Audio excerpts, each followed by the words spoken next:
nuestro Señor Jesús. Un día, Él hizo el milagro de los 5 panes y los 2 peces, es decir, con 5 panes, alimentó a 5,000 personas. Este milagro sorprendió enormemente a los discípulos. 5 panes. Solo podían alimentar a 5 personas, pero el Señor los usó para alimentar a 5,000 personas. Este milagro fue grande y maravilloso. Entonces, al llegar la noche, los discípulos del Señor, el Señor les ordenó que subieran primero a la barca, para cruzar al otro lado del mar, en dirección a Cafarnaúm. Pero el Señor no fue con los discípulos, no subió a la barca con ellos, sino que dejó que los discípulos subieran solos, y remaran ellos mismos. A la medianoche, después de que oscureció, el Señor subió al monte a orar a solas. Después, a medianoche, el Señor Jesucristo caminó sobre el mar, dirigiéndose hacia la barca de los discípulos. En ese momento, el Señor Jesús ya estaba a unos 50 metros de la barca. Los discípulos, en medio de la noche, vieron a un hombre caminando sobre el mar. Entonces, los discípulos se asustaron y sintieron mucho miedo, diciendo, ¿cómo es posible que alguien camine sobre el mar? Esa persona se acercaba cada vez más a la barca de los discípulos. En ese momento, los discípulos dijeron, «Esto es un fantasma», y tuvieron mucho miedo. Entonces el Señor les dijo, «No tengan miedo, soy yo, no tengan miedo». Entonces, al escuchar que era la voz del Señor, en ese momento Pedro dijo, «Señor, si realmente eres tú, ordéname ir hacia ti, caminando sobre el agua». El Señor dijo, «Ven». Entonces, Pedro bajó de la barca al mar, para caminar sobre el agua hacia el Señor Jesucristo. Aunque Pedro había pescado toda su vida, hasta ese momento, nunca había caminado sobre el mar. Él solo sabía nadar, pero nunca había caminado sobre el agua. En ese momento, después de que Pedro dio unos pasos, el viento y las olas se hicieron muy, muy fuertes. Un viento y unas olas enormes comenzaron a soplar. En ese momento, Pedro vio que el viento y las olas eran muy fuertes, y se angustió y tuvo miedo. Al sentir miedo, comenzó a hundirse inmediatamente.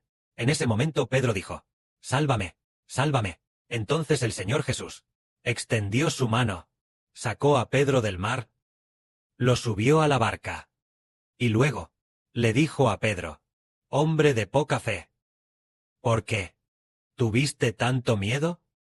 El Señor dijo, «Hombre de poca fe, ¿por qué tuviste tanto miedo?»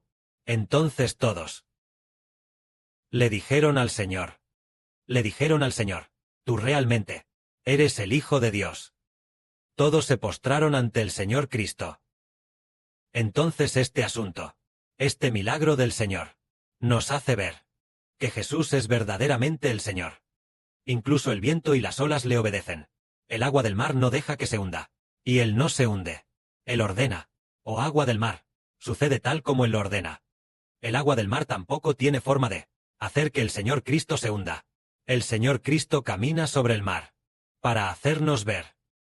Decimos nosotros, el Señor dice, «Hombres de poca fe, ¿por qué tienen tanto miedo?» Nosotros, ¿qué es la poca fe? El agua del mar fue creada por el Señor Jesús. El agua del mar no puede ahogar a Pedro. El viento y las olas también fueron creados por el Señor Jesús. El viento y las olas no pueden ahogar al Señor que los creó.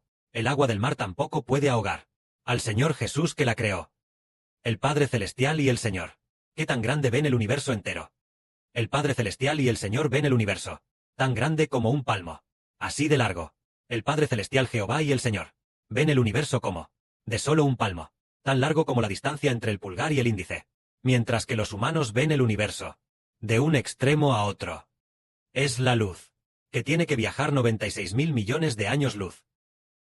96.000 millones de años, que la luz debe recorrer una distancia tan larga. Pero el Padre Celestial y el Señor ven el universo como de solo el tamaño de un palmo. Entonces la tierra y el océano, para el Padre Celestial, son menos que el polvo. Para el Señor, también son menos que el polvo. Por lo tanto, decimos, no tengan tan poca fe, porque el Señor dijo, «Hombres de poca fe, ¿por qué tienen tanto miedo?» Un día. Parece que un día del año 2025. En un sueño, el hermano Heber vio a la hermana Zawan abrir la puerta y entrar. En el sueño de Heber, dentro de la casa. Ella abrió la puerta, y después de entrar, con los ojos muy abiertos, dijo: «Hermano Heber, ¿no tendremos muy poca fe?» El Señor dice: «¿Qué es tu poca fe?» Hacia el Señor, parece que hay poca fe. Hacia el Padre Celestial hay poca fe.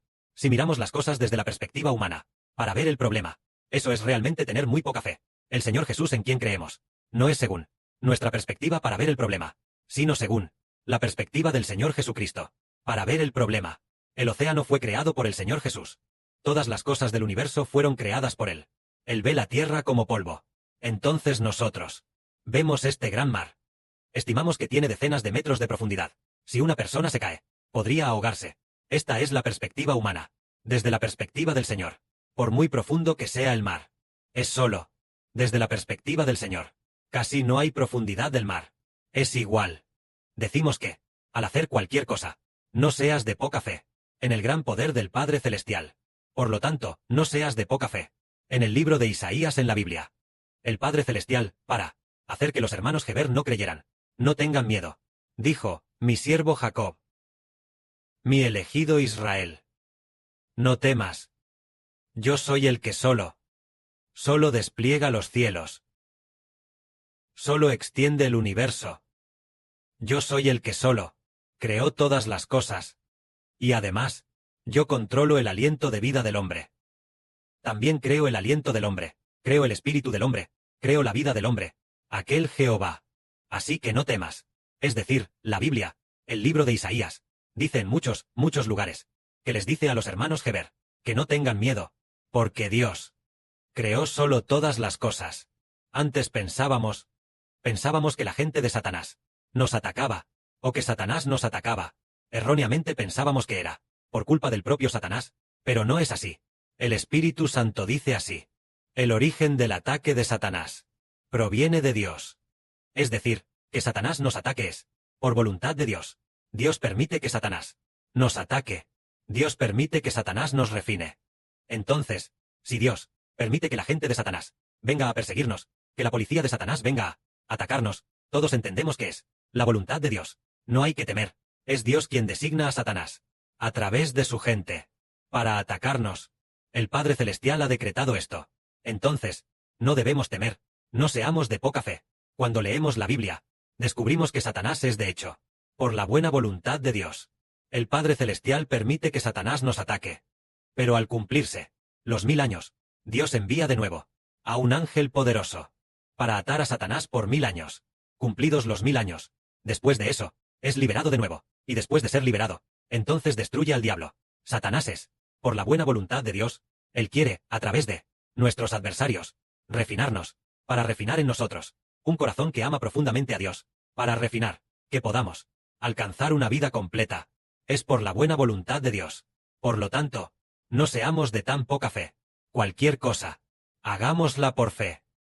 La fe es la buena voluntad de Dios. Si nuestro cuerpo sufre dolor, o es atormentado por la enfermedad, la persecución de la familia, todo esto proviene de Dios. Todas las cosas provienen de Dios. Podemos pensar: si no fuéramos perseguidos por la familia, nuestra vida, ¿cómo crecería? Si no hubiera persecución por parte de la policía, ¿cómo forjaríamos una vida fuerte y valiente? Todo es por la buena voluntad de Dios.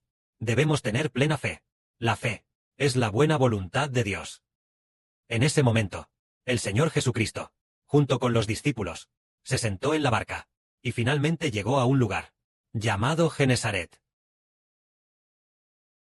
La gente reconoció que era Jesús.